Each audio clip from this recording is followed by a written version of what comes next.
भी नहीं तू साला बन गया हजरात। और जिन्ने मेरे चन मक्खन खड़े और सस किड्डा कीमती रिश्ता है। इधर वेखो यार बेतबारी खड़े ही ने। उच्ची बोलो सस पुत सस समझने सस किनू कहंदे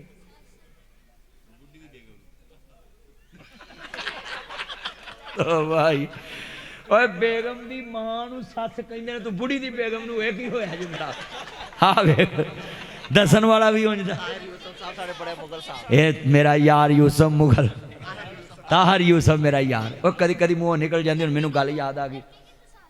लड़के की सास होती है तो मैं सासी बोल रहा हूँ ना लड़के की तो सासी होती है ना माशाल्लाह।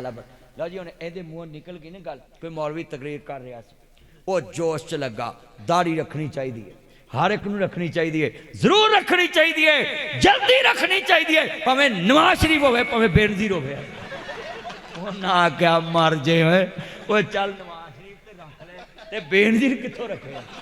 उन्हें कहा बा मेरा मैं पैर ही उठ गया भी उन्हें कहा पैर ही उठ गया मैनू पता नहीं लगा मुँह निकल गया। और यार दे मुँह भी निकल गया बेगम दी बुढ़ी। ये पहला जुमला वेख्या बेगम दी बुढ़ी बुढ़ी दी बेगम। वाह भाई वाह वाह क्या जुमला यार। पंजाबी का भी बेड़ा गर्क करता उर्दू का भी बेड़ा गर्क कर देता। क्या बात है ये भी चलना हुण पूरे मुल्क च कि बुढ़ी दी बेगम है। क्या बात है यार क्या बात। हाँ तैर यूसुफ मेरा चाने अल्लाह बरकत दे। चल हुण गल बड़ी वड्डी है। सस किड्डा कीमती रिश्ता है। वेख लो नासर मदनी समझाउंदा तरीके नाल। सस बड़ा कीमती रिश्ता है। मैं कीमती समझा 15 साल हो गए मेरा ब्याह होया आज तक मेरी बुढ़ी रुस के नहीं गई। क्यों मैं सस नूं भी राजी रखिया बेगम नूं भी राजी रखिया। जेड़े बंदे ने मेरी बुढ़ी रुसदी है वो अंतरा है। क्यों उन्हें सस लई कदी सूट ही नहीं खड़िया। चलिया सस मां है जेड़ी शै अपनी मां लई लियावे सस लई भी लिया।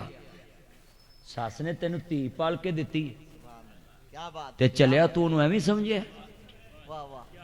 30-25 साल पाड़ के बोलो पालिया नहीं। हुण कैप्टन सफदर दी मां किड्डी बख्ताली होनी है पुत्र पाल के ते लाहौर च देता किड्डे बख्ताली। क्यों भाई गल तो सही है किस्मत वाली। ओए भाई सस्सां जड़ियां धीआं पाल के देंदियां मैं तानू समझाउंदे इन्ने बैठे मां का भी लिबास लियाओ तो सस का भी लिया करो। सस एडा कीमती रिश्ता है। बंदा माड़ा होवे ना तो खाली हथ सौहरियां घर चले जाए तो सस भी आउंदी अंतरा हथ लमकाउंदा ही तुरिया आउंदा वेला नकम्मा किसे ना कम जिन्हें रिश्ता कराया उन्होंने भी गाला कढ़ी आउंदी वे मर जाए किते पेश पाता ही सानू। ते जे जवाई होवे तगड़ा कलक नूं से चितरी वाले केले हैं चितरी वाले केले काला कुल्लू से काजू पिस्ता बादाम चलगोजे किशमिश किशमिश हैं किशमिश फिश एंड डिश शापर भरे हैं ते जनाब बुआ ही लंघे तो सस दूरों वेख दी मां शक्रे जे राती मेरा चन्न आया मैनू राती खाब आया मेरा पोता है। मैं खाब तो तेन छापरां दे आए ने भी तेनू पुत्र दे आए ने भला तेनू ते माड़े जवाई दे खाब नहीं आए कदी तेन तगड़े दे आए ने। हजरात नासर मदनी समझाउण वास्ते मिसाल दी है कि सस किड्डा कीमती रिश्ता है मगर जवाई ओदे घर भी खाली जाए ते इज्जत नहीं हुंदी। इक्को ही शहनशाह है आंदा आजा मंग ले जो कुछ चाहना है तेरा रब क्यों शर्माना है। मेरे मिलने नू लगदा कराया नहीं मैं कोई दूर महल बनाया नहीं चौकीदार